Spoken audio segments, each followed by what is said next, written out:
নমস্কার, welcome to my channel. আমার channel আমার কিছু কথা। আমি অনিমেষ আপনাদের সঙ্গে। ঠান্ডা প্রায় শেষ, হয়তো আমাদের বাংলায় আর অল্প কিছুদিন ঠান্ডা থাকতে পারে। গরম শুরু হবে। গরমে শান্তি আনে ফ্যান। আজকে আমার বিষয় গরমের শান্তি ফ্যানে। বৈদ্যুতিক ফ্যান আবিষ্কার করেন ডক্টর সুইলার স্কটস হুইলার। তিনি একজন আমেরিকান ইঞ্জিনিয়ার। 1882 সালে তিনি বৈদ্যুতিক মোটর শাফটের পাখা বা প্রোপেলার স্থাপন করেছিলেন। ভারতে 500 খ্রিস্টাব্দে একটি পালমির পাতা থেকে কাটা হয়েছিল, যা এটি বড় ব্লেড গঠন করে।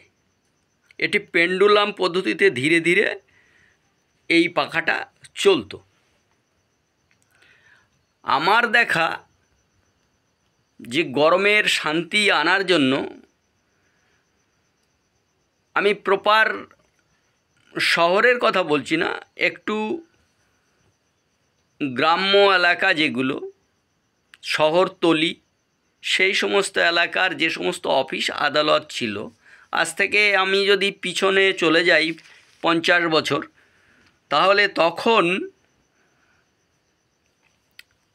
অফিসের সমস্ত অফিসারদের গরমের দিনে ঠান্ডা রাখার জন্য মাদুরের সঙ্গে মোটা কাঠ সেট করে সেটা দড়ি দিয়ে দূরে বসে একজন টানত, এবং সে টানার ফলে মাদুরটা যে দুলত তাতে হাওয়া হতো, এবং সেই হাওয়াতে অফিসারদের গরমটা খানিকটা লাঘব হতো।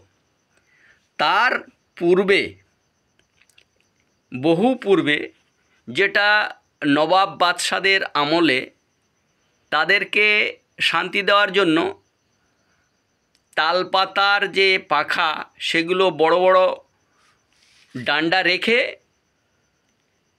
দাসীরা সেগুলো নাড়িয়ে হাওয়া করত, এবং তার ফলে শান্তি আসতো। এই যে গরমকে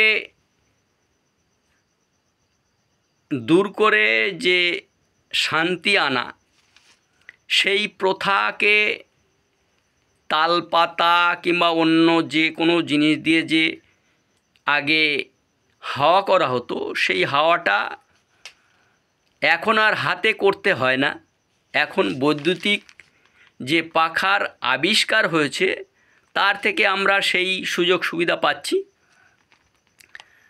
সেই শান্তি আমাদের বাড়িতে দেখা যায় সিলিং ফ্যান, টেবিল ফ্যান, এই ফ্যানের দ্বারা আমরা সেই শান্তিগুলো পাই।